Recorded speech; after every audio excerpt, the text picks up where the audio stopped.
Well, now that I'm fully wired, I have to be careful about what I'm saying. And therefore, I should start by thanking all of you who joined us this evening. My thanks are also to Roma for the introduction, very welcoming introduction, and to Dr. Abbas Milani, who not only invited me to take part. Very sorry, I need to double check that we're audio recording.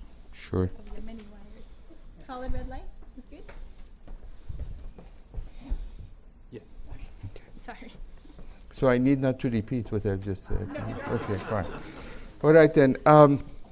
And Dr. Abbas Milani, not only for inviting me to Stanford University and to the program in Iranian Studies, Muqaddam program in Iranian Studies, for which I'm very thankful. But also, as he told me, he has actually reviewed this book that I'm very much hoping soon is going to appear in a very prestigious American publication. He was also very generous in his review in Persian of my earlier book, The Pivot of the Universe, for which I'm also thankful. I would start by a lecture of probably about, hopefully, 40 to 50 minutes, though I do not promise you that I would be able to stop at 50 minutes. So anytime the necessary warning is necessary, please let me know. Afterwards, I'm going to show you some slides as a kind of a trailer of what you would find in this book. And afterwards, there would be a question and answer. And eventually, if you are convinced, you may want to buy copies of the book. Okay. Let me start with a verse, as it's often customary in any kind of a Persian presentation, with a verse, this time by Rumi. And it just happened that they have actually used 3 verses from his eternal, really, prologue to his Masnavi. And as you will see, he seemed to have had some preoccupation with how to organize his 6 books of Masnavi. So the first one that corresponds to what my challenge is ahead of me in this talk and this writing of this book is a verse. First I read it in Persian, then I translated it in English. گر بریزی بحر را در کوزه‌ای چند گنجد قسمت یک روزه‌ای. If you pour the ocean in a jug, how much does it take but a daily portion? So, although the size of this book may seem very thick and big, actually it may just be a jug, perhaps a little bit a larger jug, but still it does not take the whole ocean of 500 years that I've tried to put together or try to cover in this book. And the daily portion or the daily ration that Rumi refers to, or as Persian would call him, Molana would refer to. As a matter of fact, perhaps it's my portion if you consider that a day in the biblical sense could be a year. But as a matter of fact, it's much more than 1 year. It took me a while. I don't want to reveal much, perhaps 2 decades or more. But as far as the reader is concerned, hopefully it consists of 4 parts. And seasonally, each part can be read in 1 season. So you hopefully would be able to finish it in a year. Okay, so that's as far as the actual task of trying to put as much as possible into 1 volume. When I first started, or when I first negotiated with my publisher, Yale University Press, the editor told me, we want a book from you that in some 300 pages or so, so it can be actually used as a textbook, to answer one essential question: why there was in 1979 a revolution with a very strong religious Shi'i Islamic militant coloring when Iran went through more than 7 decades or more of a process of secularization. How you would interpret, how you would address this question? Well, that was my initial task. But in the process, of course, as historians love to go back and look at deeper roots of any question or any problematic, I actually started looking further backward. And it was probably not an accident that I started with 1501, the beginning of the 16th century, the rise of the Safavid Empire, as this departure point for the writing of this book, as I hope I would be able to explain in the course of the next 40-50 minutes as to why it is important to go back. A simple answer, of course, is that most of the studies about modern Iran, including Michael Oxworthy's, who is going to next week, is it? Who is going to be our speaker, actually puts me in a more embarrassing position because I'm competing with him in terms of what he has written. He has written a 1-volume, very ably, history of Iran, mostly modern Iran. But most of the histories of modern Iran, or most of the interpretation of modern Iran, really starts with the 20th century, with the constitutional revolution. Earlier on, it was with the Pahlavi dynasty, establishment of Pahlavi dynasty in 1921. Then a little bit earlier, with the constitutional revolution of 1906 onwards. And if some historians wanted to be a little bit more generous, they would go back usually to the mid-19th century, early decades of the 19th century, with the famous Qajar reformer, Prince Abbas Mirza, and his military reforms, perhaps also with the more tragic end to the story of modernism in the mid-19th century with Amir Kabir and Nasiruddin Shah, with which I'm sure many of you are fairly familiar, and certainly there is plenty in this book about both these episodes of reform. However, the task of starting at an earlier age was an attempt to try to detect or trace some long-term trends in Iran's history that at least I believe, and I hope convincingly I have argued in this book, has a certain bearing of the way that Iran in the 19th and 20th century evolved, and why, in a sense, Iran has gone through this major convulsion in the latter part of the 20th century.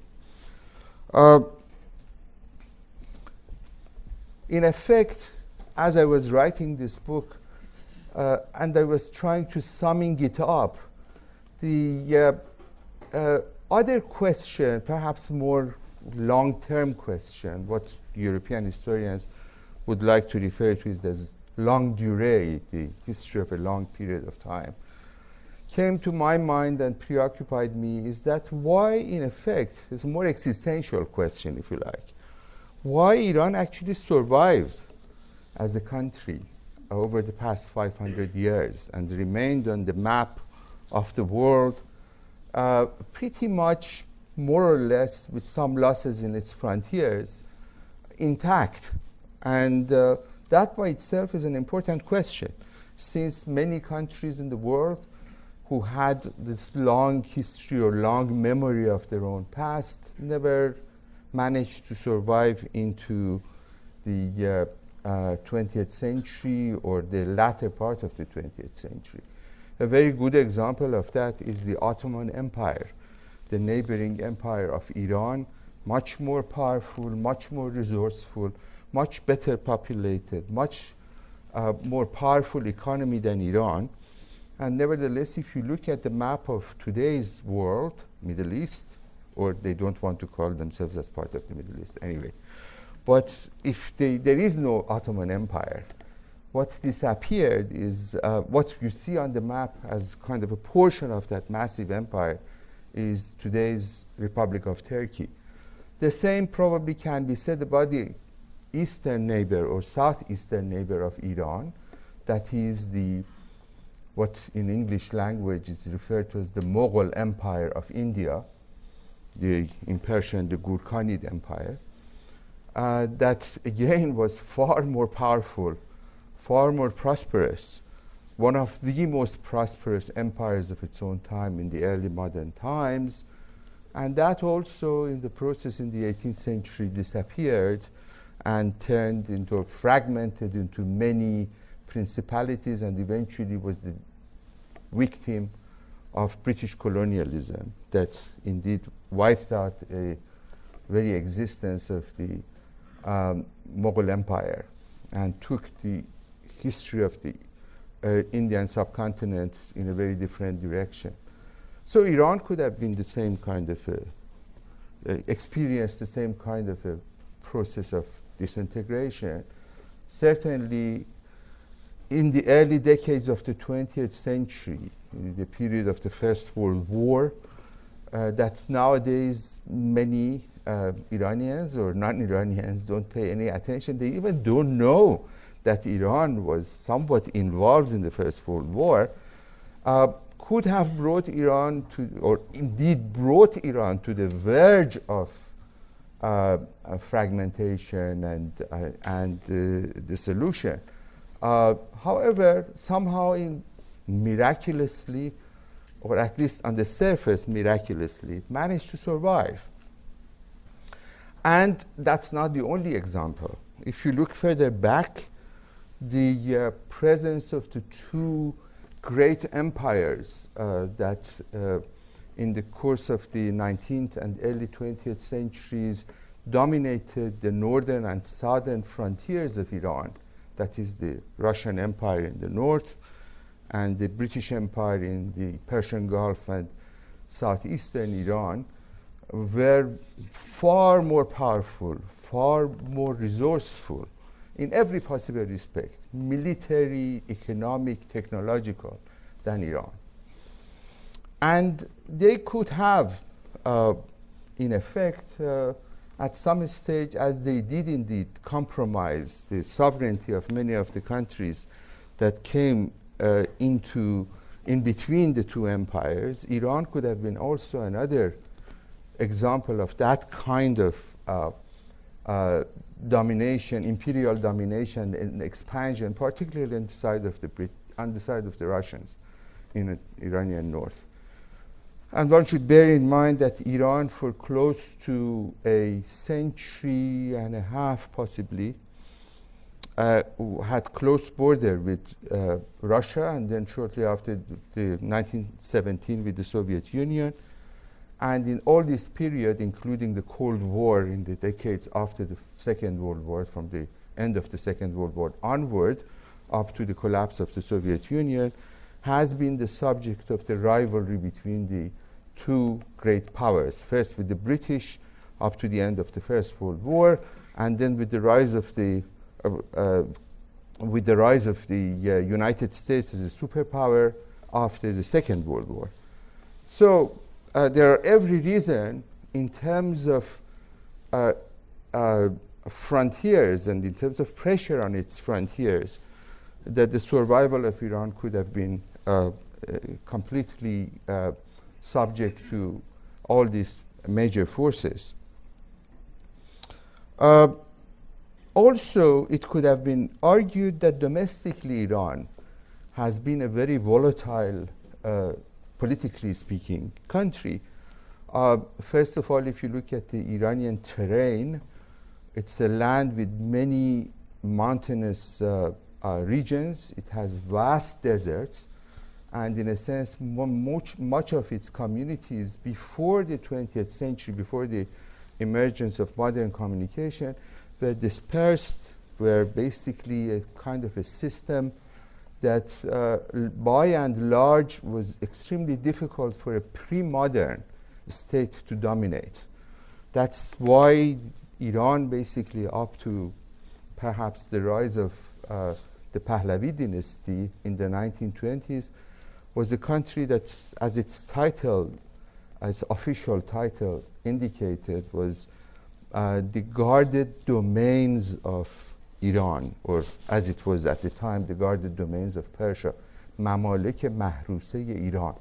So it was not referred to as one nation state, but as a kind of an imperial notion of many entities that were brought under a loose control of a central government in a kind of a fashion that to some extent would allow many of these local powers to have a degree of semi-autonomy, and yet at the same time the central state would have maintained a degree of control over its provinces, over all these various semi-autonomous regions.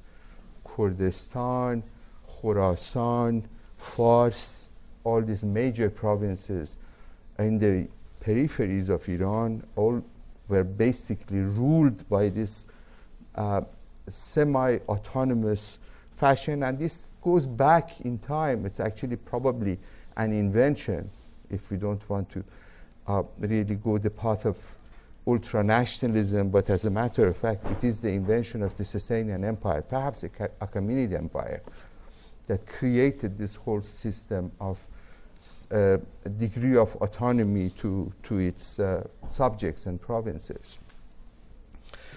Beyond that, the periphery of Iran, as some of you may remember, even as late as the middle of the 20th century, was pretty much dominated by a nomadic, pastoralist, tribal entities, from the Qashqais and the Bakhtiaris and the Shah Sabans and the Kohkiluy Mamasani, all these various tribes of the lower background, tribes of Khorasan and so forth. If you look at the map of the 19th century, you would be surprised to see how powerful were these entities in the provinces or in the frontiers mostly of Iran, and how significant a role they played in basically defining Iran, or in effect the political destiny of Iran was ransomed by the presence of these powers. Of course, we have to be very careful.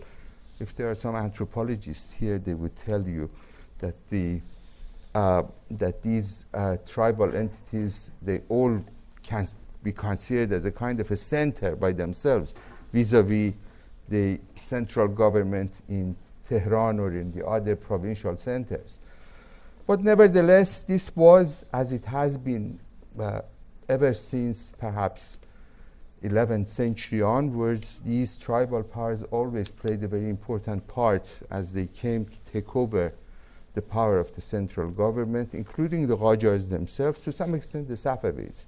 The Safavids, although were pretty much the actual dynasty, were urbanized, or to some extent urbanized, it was backed by these great Turkish forces that came and paid their homage and loyalty to the Safavids, the Qizilbash, the red-headed tribes or imagined tribes, who came to the service of the Safavids. So in that regard, also, there is an internal tension in the system between what may be called the periphery and the center. And that goes back, if you are interested, for instance, in Shahnameh of Ferdowsi, you would see this division between the center and periphery is already there. It's references to Boom or Bar. Boom is always a reference to the center. Bar is always a reference to the frontier. Or Marz or Boom, that Persians would use as a term in reference to their land, but nevertheless, there is a distinction between the frontier and the center. Okay, the first one, which I missed to point out, also is a trend that if you go back into mythology of Iran, is present. There is always a Iran, and there is always an Iran. There is a land, in Pahlavi means none. So an Iran, the land which is not Iran, usually associated with Turan in its northwestern mythological geography of the Shahnameh. And that also is a kind of representative of this tension from abroad with the land of Iran. So there is always a distinction of Iran as an entity, and there is always a distinction of Iran as a frontier. Back to the idea of how this book was written, if we started with the point of departure and a little bit looked at how these major themes in the history of Iran persisted, more or less up to the 20th century, and I would like to go back to that as well. This question of methodology always preoccupied me. Anybody who wants to write a long history or a history of a long period of time has to deal with this. There is a famous saying by Arnold Toynbee, a famous historian in the first part of the 20th century. These days, probably nobody reads his book, The Study of History. But once it was very popular, at least in my youth, it was one of the things that seemed to be some kind of a key to the understanding of world history, when these things were very popular. He says somewhat mockingly about his own book, once he was asked that how you approach the history of this vast civilization, rise and fall of these civilizations. He said, history is nothing but one damned fact after another.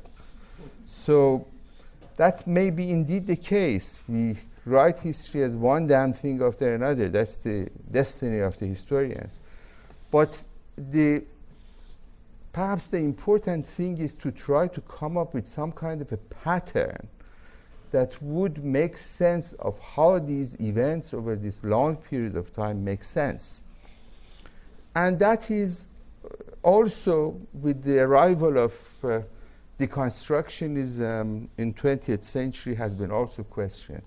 When I started teaching at Yale, the history department was a solid follower of this tradition of historiography that believed in this kind of a Cartesian idea of the thesis and synthesis, that you have to have some idea, you have to have some conclusions.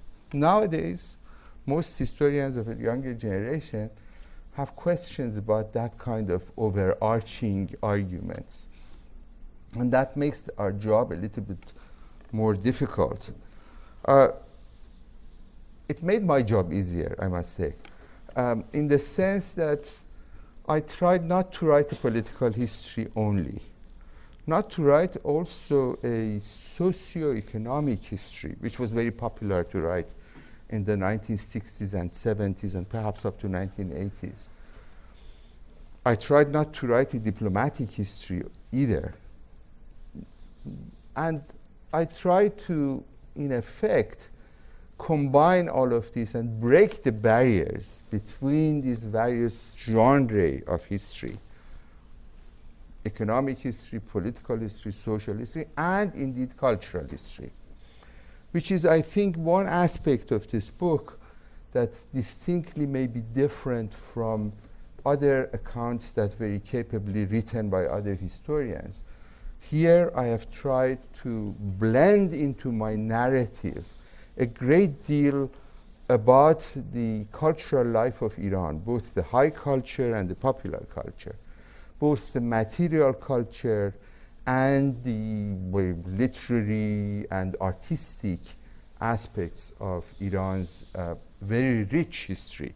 So in a sense, I blended it because the political history of Iran over the past 500 years, with very few exceptions, is a sad history. It's a tragic history in a sense.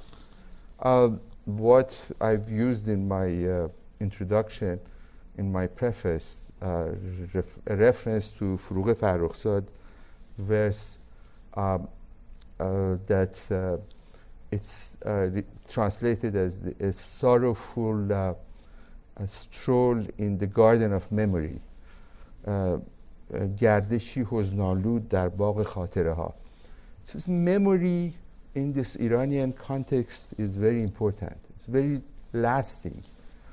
These ideas that Iran, over a long period of time, incorporated in its psyche at the expense of saying this kind of things that historians may question, but it became part and parcel of this sense of Iran's view of the past, of which actually the idea of decline becomes more and more stronger in the course of the 19th and 20th century. As Iran becomes exposed to European powers and witnessed its military, economic, technological advances, this sense that Iran is no longer is the center of the world, and it's no longer a powerful empire that it was always proud of, but as in a sense a marginalized nation that it's sitting between two great empires in the 19th century. So culture plays an important part in how I try to put this story together, not only because Iran has a rich culture, but also because it's a key in many respects to try to understand a more subtle and the less accessible dimensions of Iran's history that the political historiography does not provide us with, particularly poetry. Poetry, as you might know, is a very dear and a very important part of Persian language and development of Persian language and culture for centuries. But it also carries a message with it. Beyond its literary beauty, if you read it against the grain, particularly in more modern poetry, you would find always a message that can be defined as a message of dissent or a message of protest. And that also in the 19th century, early 20th century, certainly after the Constitutional Revolution, and more so in the decades after 1950s with the new poetry,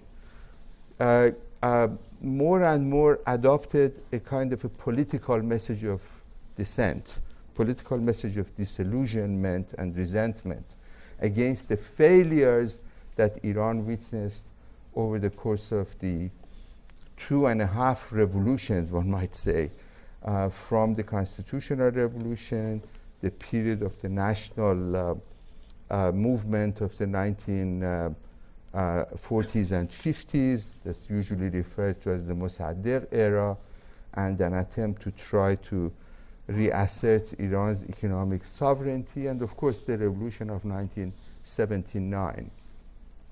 So in this respect, also poetry has a place in the way that we can speak somewhat a language, as I would call it, a kind of a Persianized interpretation of history. Again, a verse from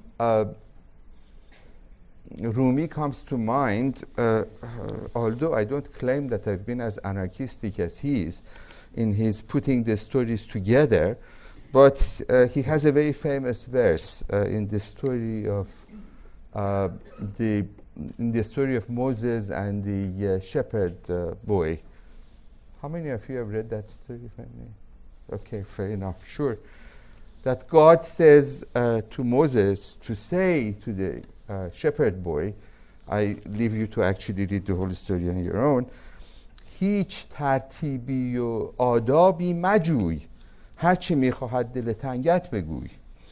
That says, don't seek any arrangements or formalities. Say whatever your sorrowed heart desires.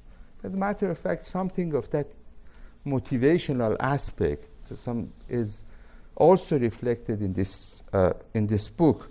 As I said in its preface, it's a history with attitude. And many people ask me, what do you mean by that? What is history with attitude? And I think part of it is that what your sorrowful heart would tell you, you would reflect.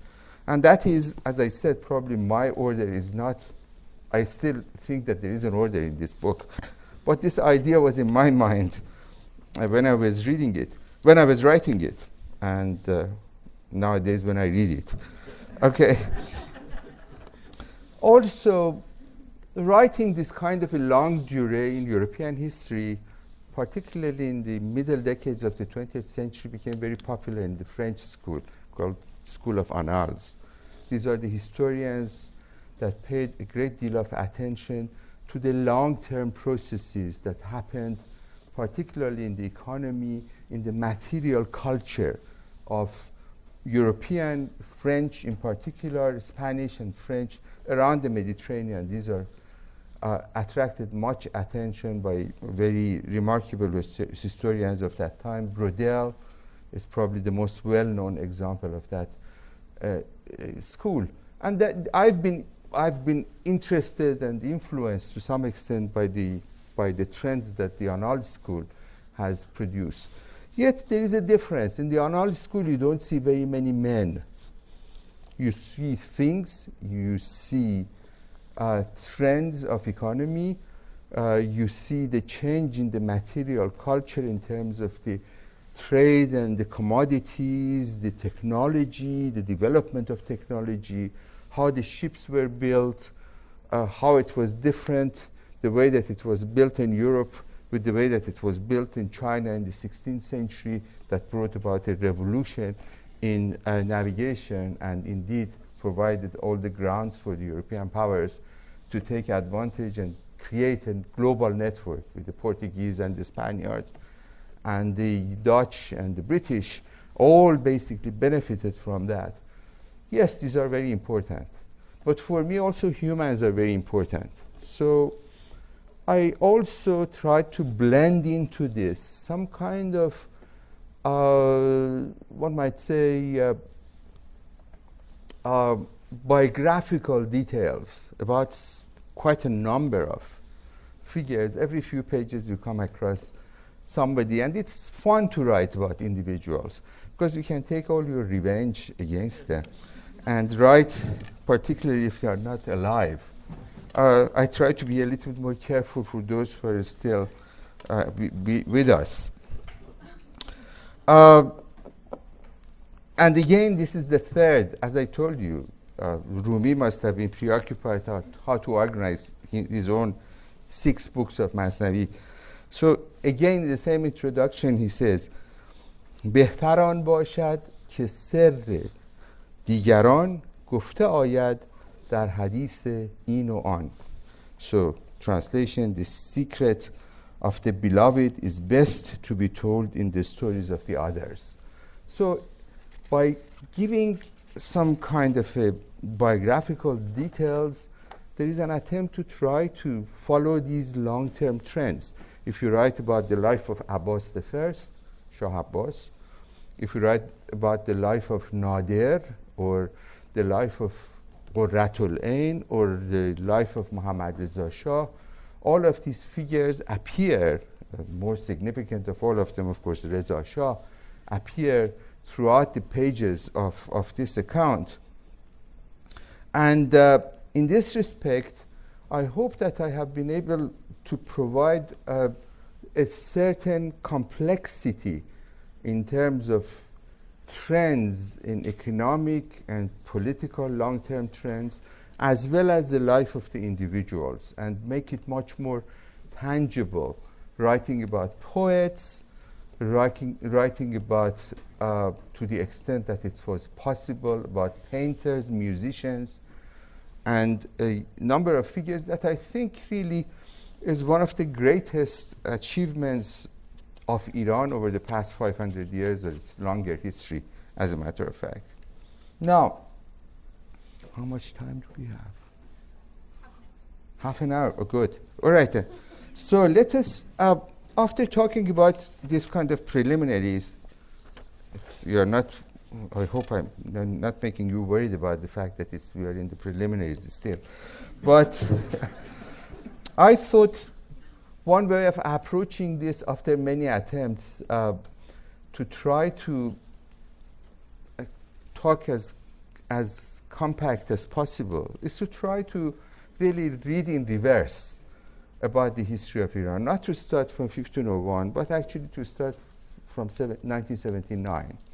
The question that my editor put to me first.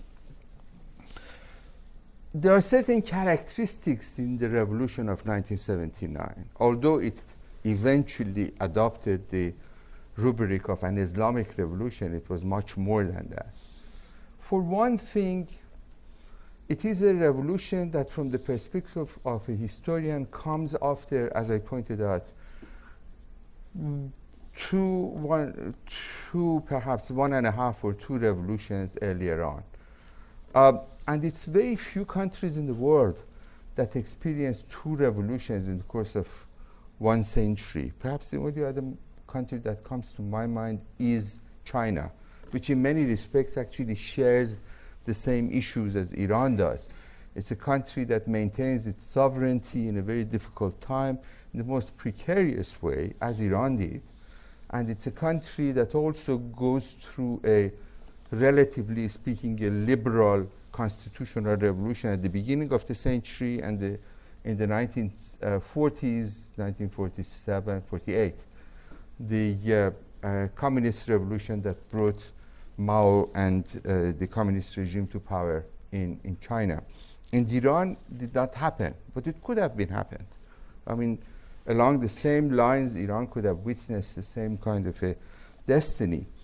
The question is that why is it that Iran faces this long-term revolution, this long-term kind of a convulsions that leads to revolution?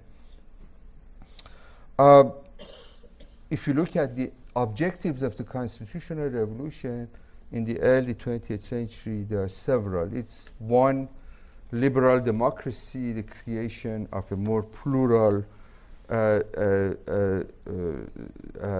popular representation, parliament and constitution, equality before the law, sense of a social justice, all of these grand objectives that the constitutional revolution in a rather, I would say, innocently presented at that time. I would call it an innocent revolution compared to many of the bloody and violent revolutions.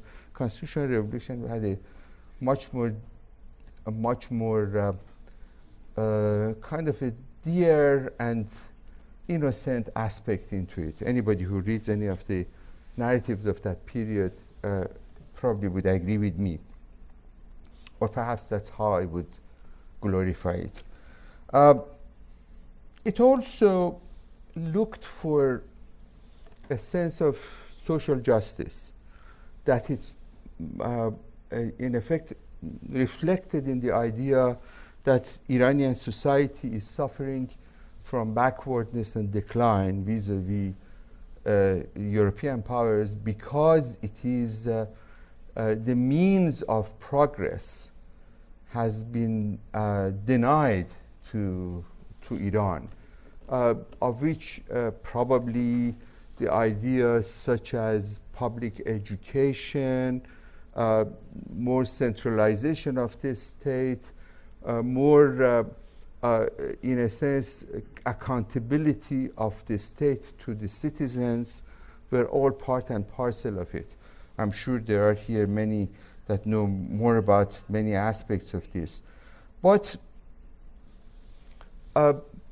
this set of ideas that were not necessarily very political sometimes took the advantage, or I'm sorry, not the advantage, but took a much more of an important place than the idea of political reform and democratic institutions. As Iran more and more faced in the years after 1911, or actually from 1906 onward, the pressure from the European powers on its frontiers.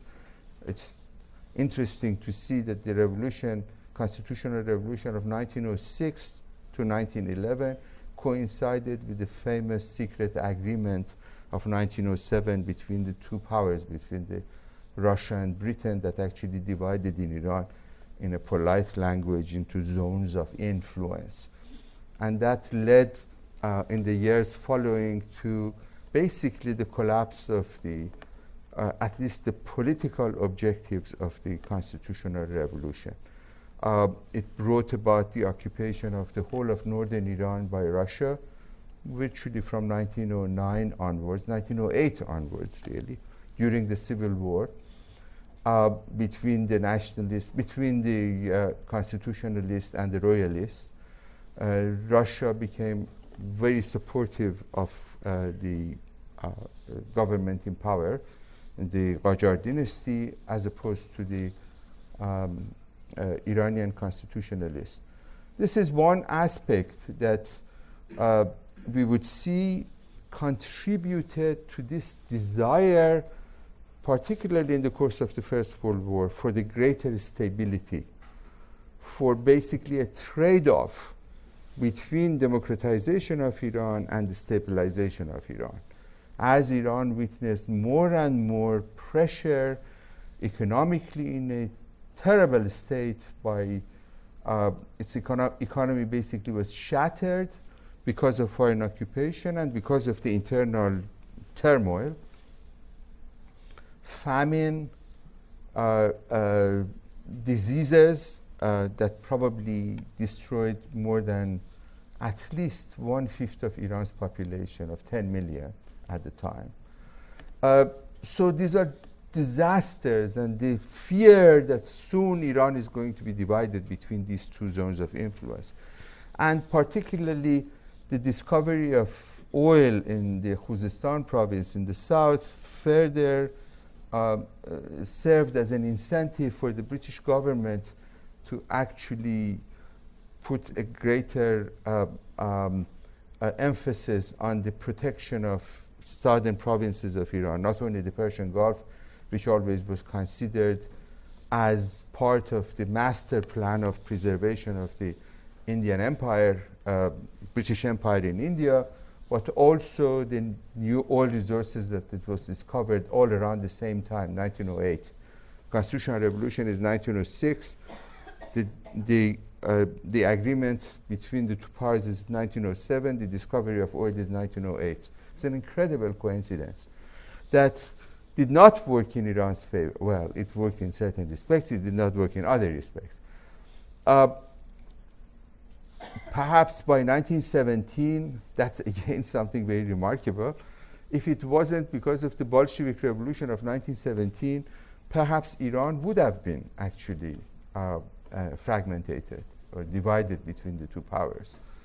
It was just a miracle that the 1917 revolution in Russia, which has such a bad press over the course of time, in Iran was welcomed greatly as a liberating force. And of course, the fact that many of the concessions were given in the 19th century by the Qajar government were repealed.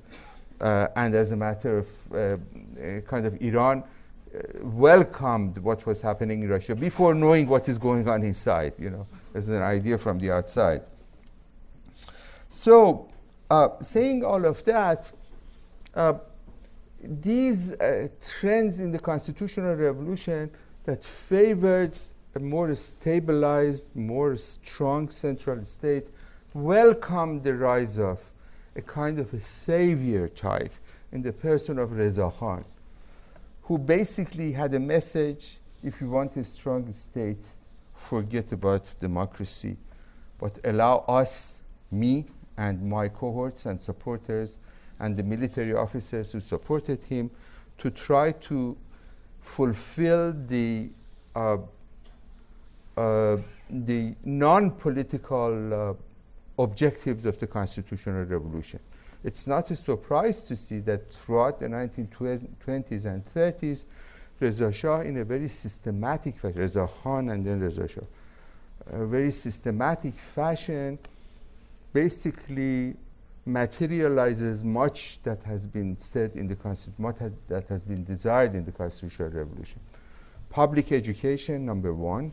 This is modern education in the form of modern schools. Better communication with the Trans-Iranian Railroad, creation of a network of roads that made the power of the center much easier available, much easier exerted in the provinces. Creation of a united army that happened in the earlier years of the Reza Shah era. And for that matter, creation of a modern judiciary system in the European model, a modern financial system by creating a more centralized taxation that earlier on had failed, several attempts that were made. Well, the question is this all the ingenuity of Reza Khan that brought about all of this change, or what happened that made this a successful effort? Partly it's due, not entirely, because in history it's hardly, very difficult to say that there's one factor that brought about the success or failure of one or the other regime or a project. In this case, perhaps the fact that Iran started to benefit from around 2021, a portion of the revenue from the Anglo-Persian Oil Company. Although the majority of it went to the company and to the British, 16%, of course, even that 16% was questionable how much of it the Iranian government really received. But whatever it received, it was important in financing this process of centralization. Not the only one.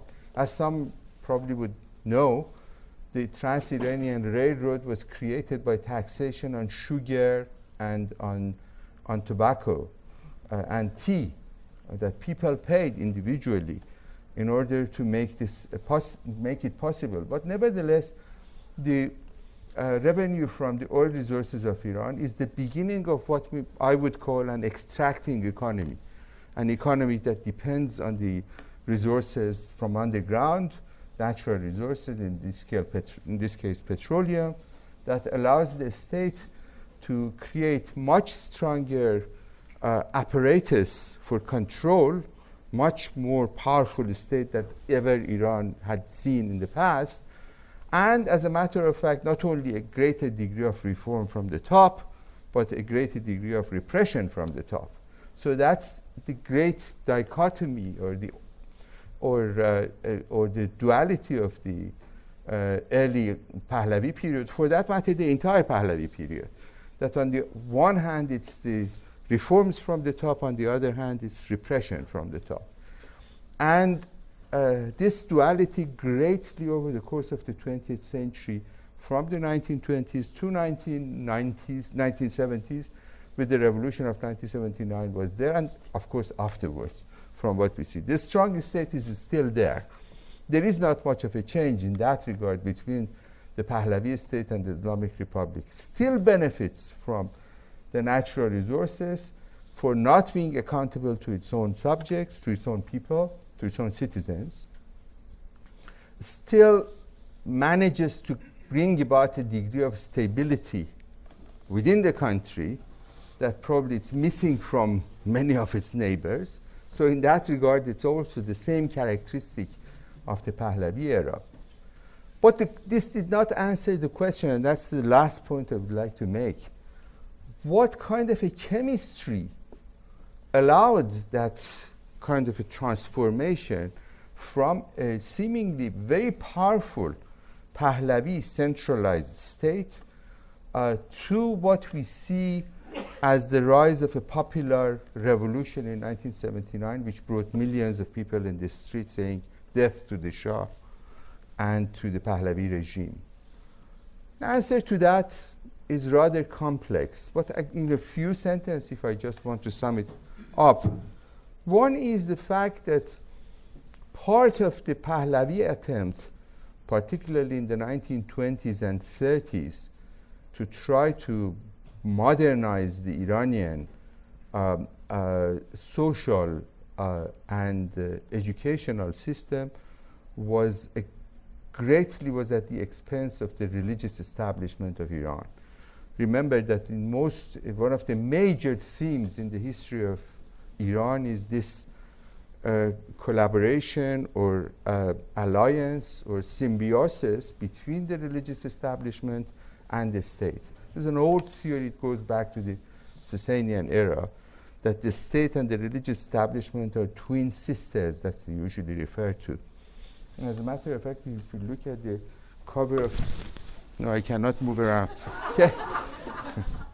Can you bring me a copy of that book? Okay, there we are. First, some damage. Okay, all right. This is from one of the arch verandas of the Vakil Mosque in Shiraz.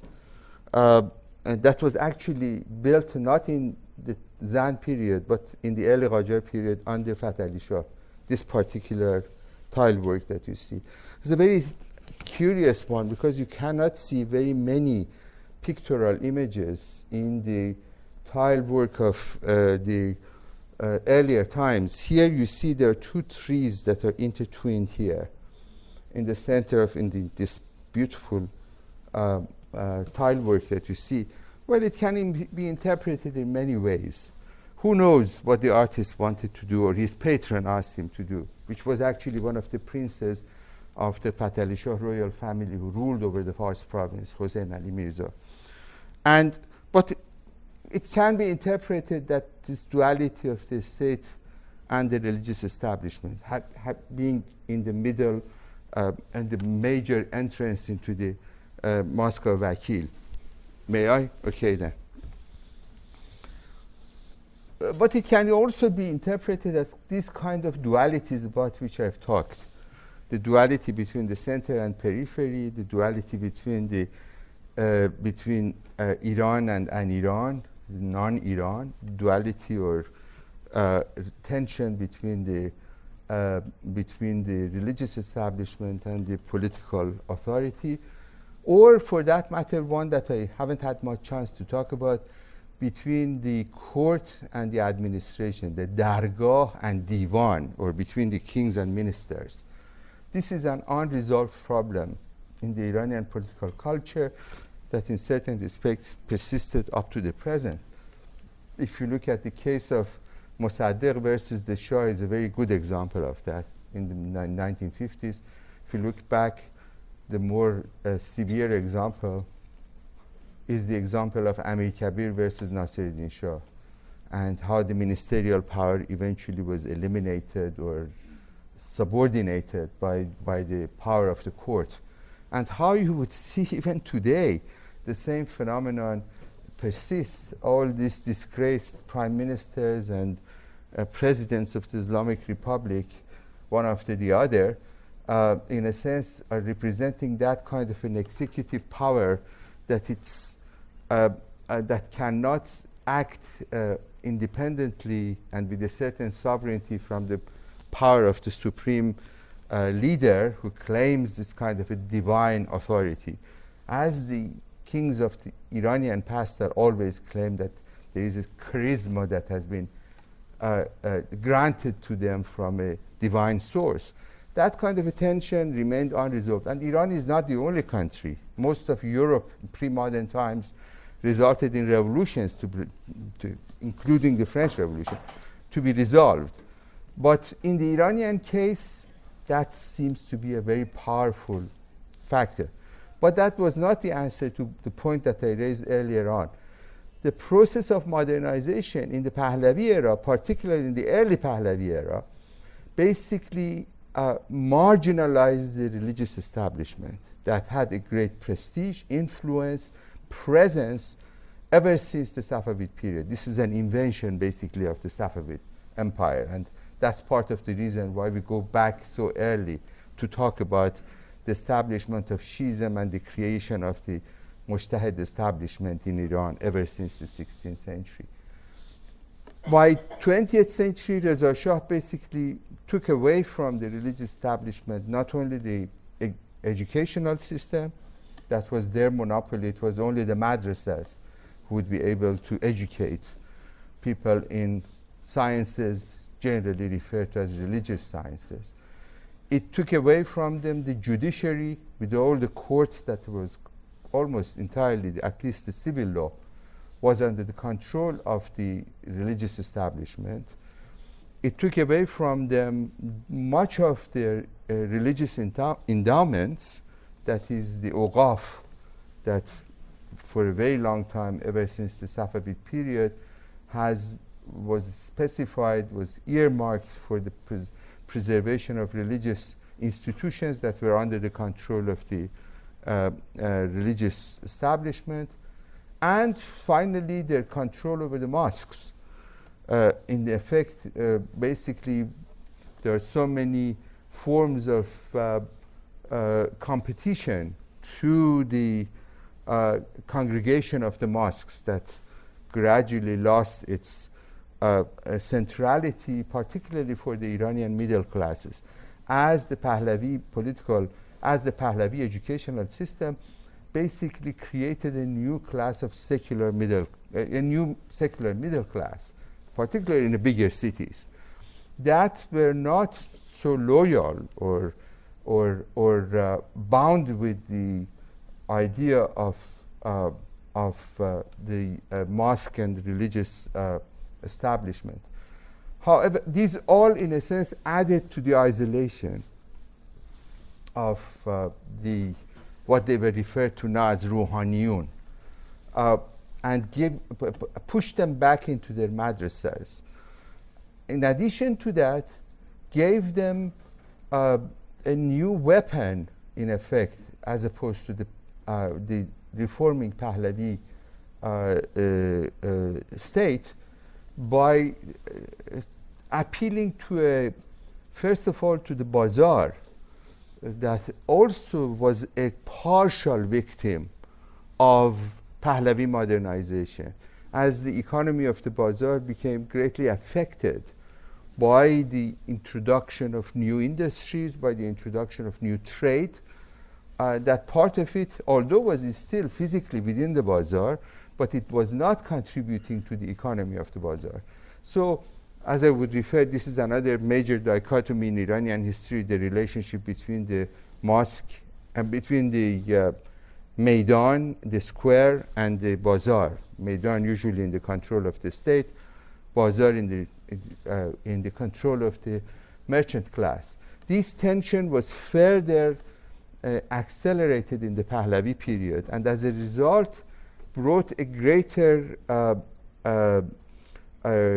alliance, if you like to call it, between those classes within the bazaar, particularly the lower ranks within the bazaar, who were not the beneficiary of the Pahlavi state, who came to support the religious establishment in the decades after the Second World War in particular.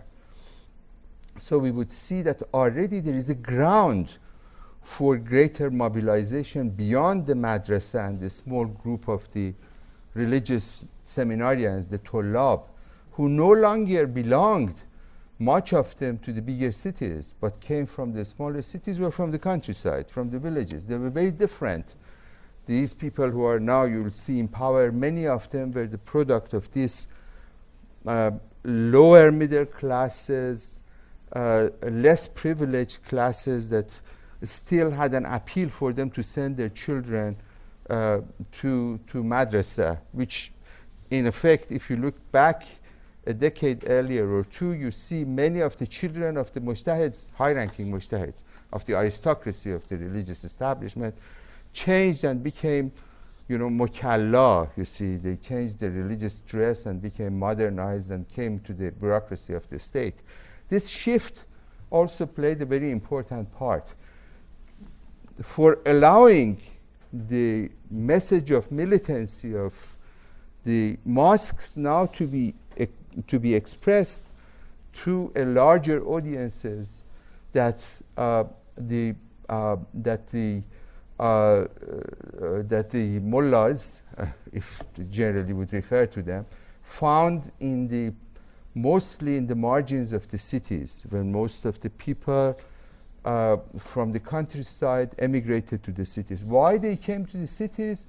That was also the result of a major development in the latter part of the 20th century, the land reform, that not only eliminated the landlord classes that were the backbone in certain respect of the Pahlavi regime, but also the surplus population of the countryside who no longer could sustain this growing population of the villages to move into the cities for a better life.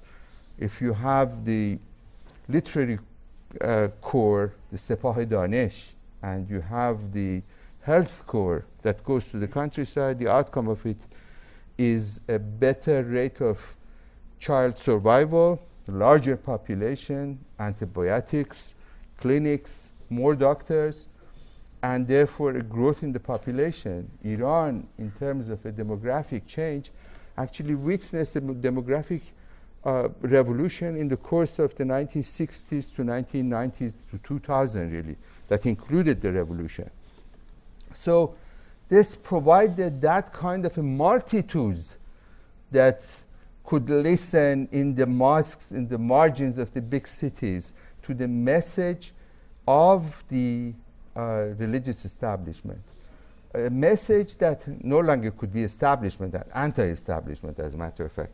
A message that was largely tinkered together from the ideologies of the left, from the ideologies of anti-Westernism that Iran internalized as a result of the experiences of the First World War, the Second World War, the coup of 1953, all of this in effect bound up in order to create this narrative of anti-Westernism, of which comes the great Satan and death to America of the revolutionary times.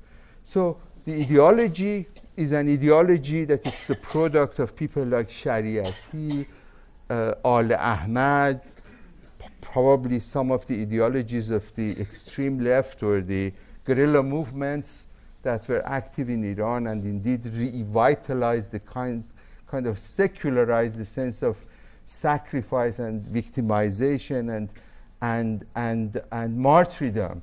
And that actually was glorified further in the course of the revolution as it was more incorporated into the message of the religious establishment, who very successfully managed to incorporate all of this to their own message and appeal almost instantaneously in the course of the revolution.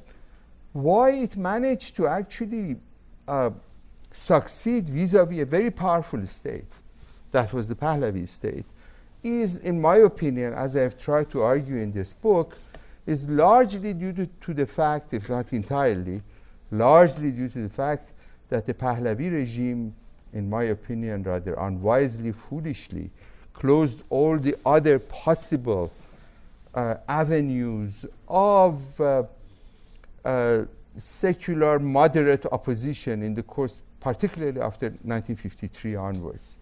So reliance with the support of the United States partly, reliance on the sense of self-adulation or glorification of the monarchy led to this kind of a greater alienation of a population that even the security services of the Shah's era, including the Savak, basically ignored, or if it paid any attention, it was always marginalized by this grand image of the monarchy and the Shah himself, about which Dr. Midani has written much more extensively than I did.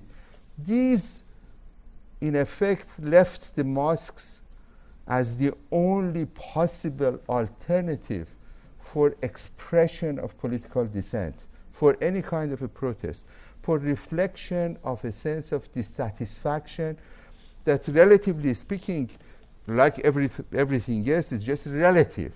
People in the Pahlavi era wanted more housing, more schools, better standard of life. And in effect, all of this reflected in these mass movements that came about and the memory of the revolution that had remained unanswered for close to a whole century. Thank you.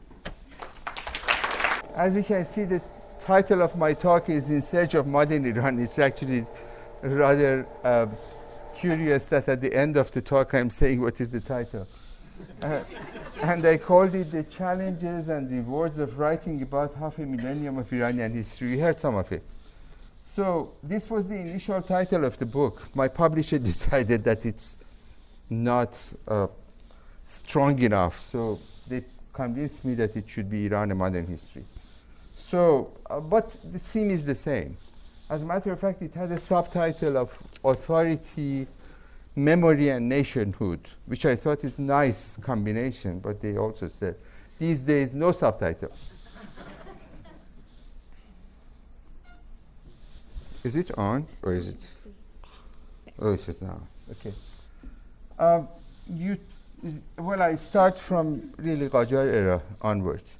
One of the earliest images that you can see here is shows Agha Muhammad Khan in the famous battle, the famous campaign in Kerman, when he virtually destroyed the remnants of the Zand dynasty in a very brutal fashion, in which there's a stories about 70,000 people were blinded, or at least, if not 70,000 people. A large number were victim of that because Kerman was considered as a pro-Zand city. Here you can see him with the crown that was actually at the time he didn't have, but the painter actually granted him the Kiani Tran at the time. I brought this in order to emphasize the sense of the center versus periphery. Once a power establishes in the center, it has the job of basically pacifying the periphery.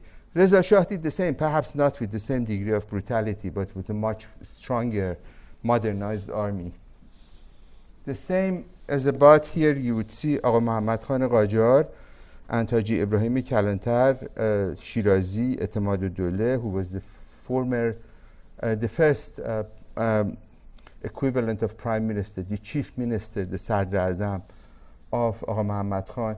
I brought this in order to show you this interaction between the center, between the kingship and the divan, as the chief minister representing the administration of the state and the king representing the total authority, military usually, but it's also associated with this long tradition of Persian kingship, the Shahanshahi, that also the Qajars quickly adopted after Agha Muhammad Khan.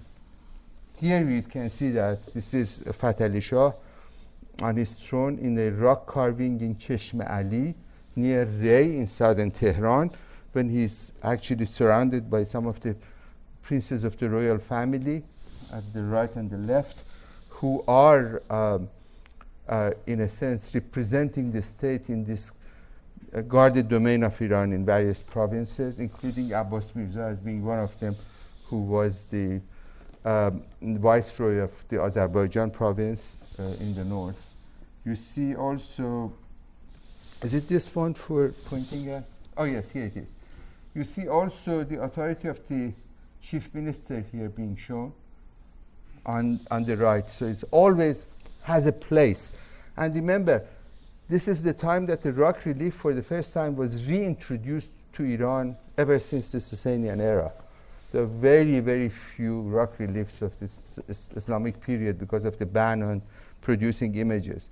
And as a matter of fact, as you can see here, the showing of the prime minister versus the king is an old idea that also comes from the Sassanid period. The presence of the religious establishment, as two examples that I wanted to show you, they were generally are not pictured in the service of the ruler because they maintained a certain distance from the state and was considered any kind of a service to the state as an anathema. Nevertheless, they were supporters of the state. There was a kind of a de facto division of labor between the state and the religious establishment. The one on the left is Mullah Muhammad Baqir Majlisi, the famous theologian of the late Safavid period, responsible for actually popularization of Shiism in the course of the 18th century. And on the right is the famous mujtahid of Isfahan, Mullah Muhammad Baqir Shafti, known as Hujjatul Islam, before the days that the title of Hujjatul Islam was debased to the level that it is now. He was the only Hujjatul Islam was known in the Shi'i world at the time. And even then, some of his colleagues were angry with the introduction of this title, which previously was that of the Mahdi, the 12th Imam. He was enormously powerful in the golden age of mujtahids, as it's sometimes been referred to, in the late Fath Ali Shah and throughout the Muhammad Shah era. And the state patronage of religious institutions here in the city of Kashan, you can see two examples. The one on the left is the Sultani Madrasa, built by the order of Fath Ali Shah, commissioned by Haji Muhammad Hussein Sadr Isfahani, the famous chief minister of Fath Ali Shah era during the period of reconstruction of Iran after the wars of the 18th century. Again, another aspect that very many people don't want to give credit to the Qajars, with massive agricultural projects, massive architectural projects that they carried. That's one example of it, 1814. The one on the right is the magnificent Agha Buzurg Mosque in Madrasa in Kashan, commissioned by the order of Muhammad Shah in honor of the Naraghi family, particularly Agha Muhammad Mahdi Naraghi around 1814, completed around 1849. As another homage to the significance of the religious class as it was respected and acknowledged by the state.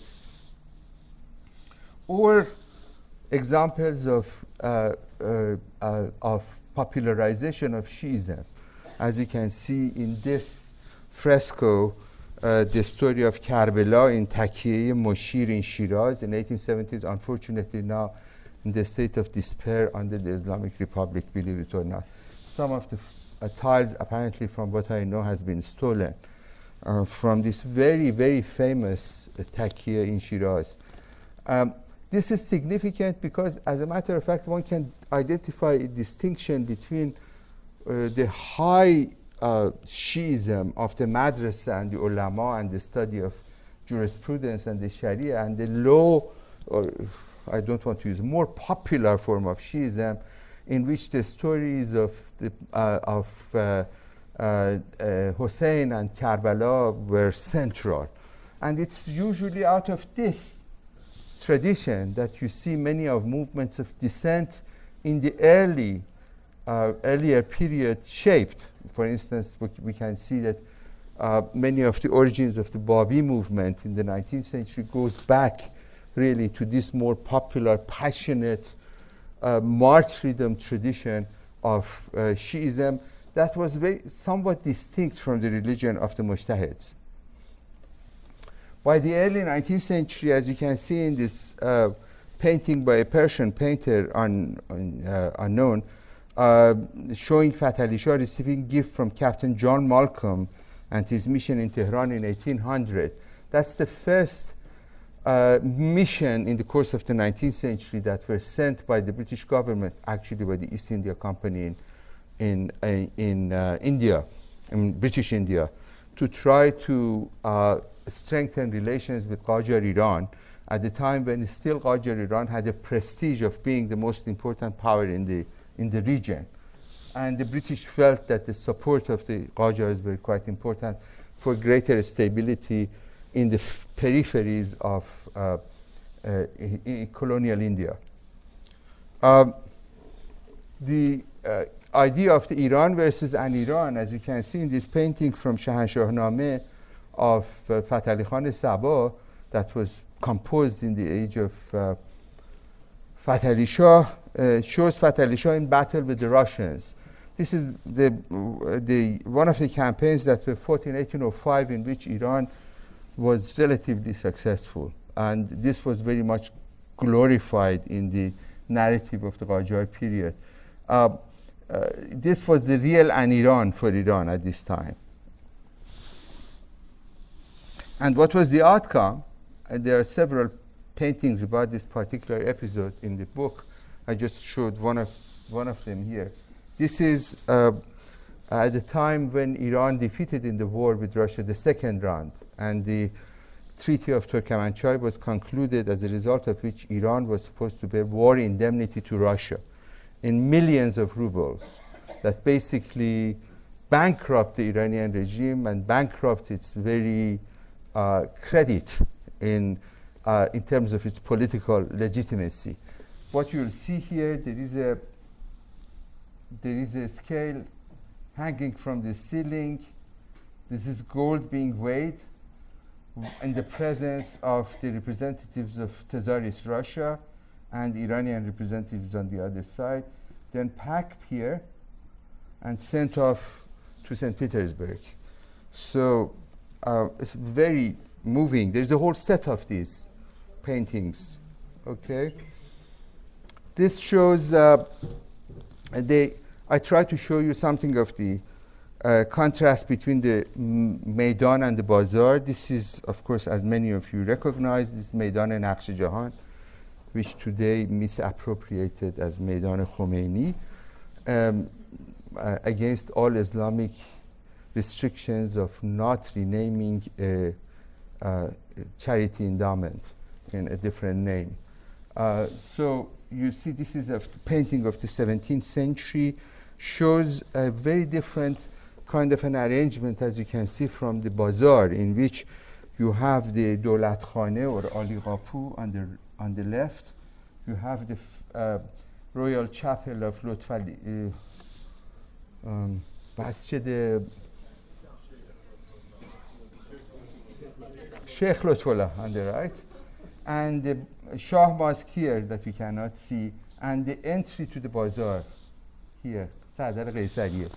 So this kind of a combination of four elements was a symbolic kind of architecture of the period.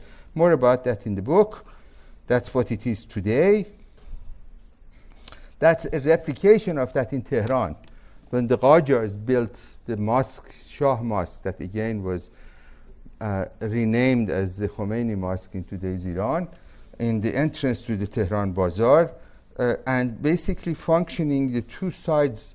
On the one side is the entrance to the mosque and eventually leading into the bazaar. And on the other side is the Sabz Maidan, that you would see the representation of the state here. This is the entry to the Arg of Tehran in around 1840s. And with the new army that was trained in order to provide some new defenses, modern defenses for Iran against the threats mostly of the Russians, but also the interiors. The economy, the change of the economy is also very remarkable in this period.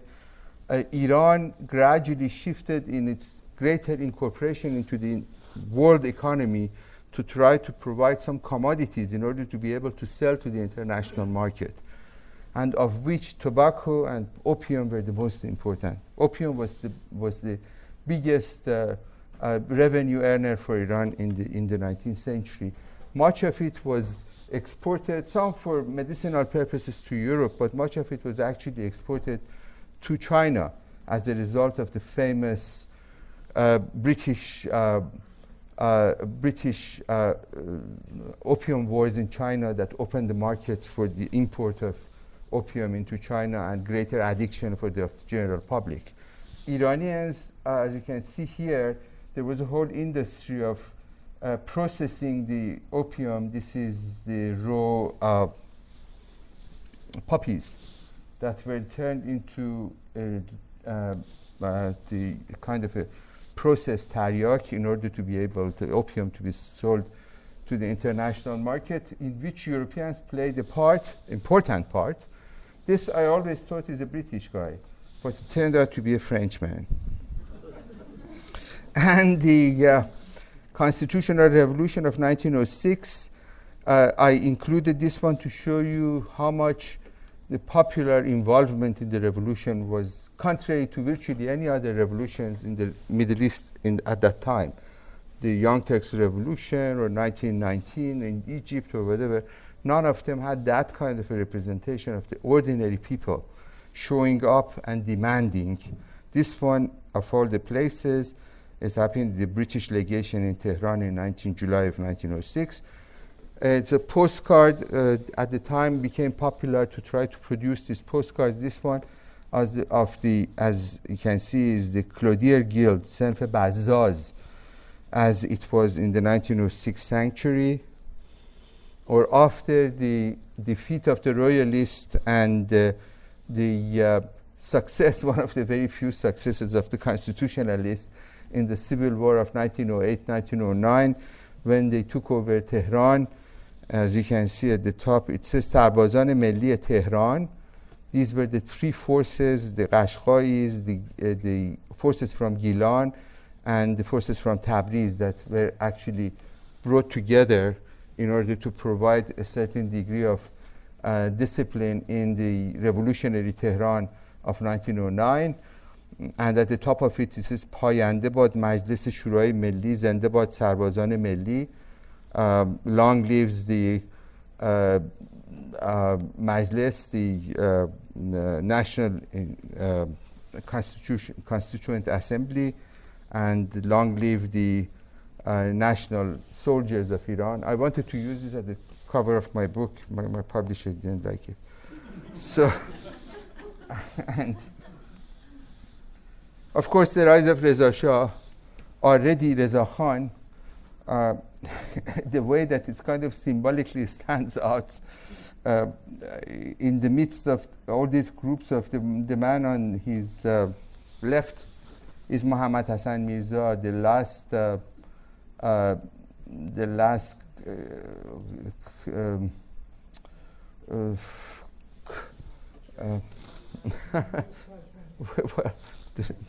of the whatever of Crown Prince. Thank you so much of Qajar period, and some of the courtiers of that time. It's actually somewhat contrast is very interesting. That this is a Cossack officer in a Cossack appearance, largely Cossack. He has somewhat changed after 1921, but still very military in the midst of all this old Qajar nobility. And that is what brought to Iran that kind of unification of a unified army, relatively unified, because what you see here on the right with the skin red cap, these are the gendarme forces that were not yet fully incorporated into the unified army of Iran. But the Cossacks, as you can see, some of the officers are still pretty much clad like the Cossacks. This is one of the four armies that were Iran divided into four regions. There were four armies. This is the army of the south, Lashkar Junub, that was responsible not only for the pacification of much of Lorestan, much of the Bakhtiyari, much of the Qashqai, but further south towards control of Iran of the entire Khuzestan.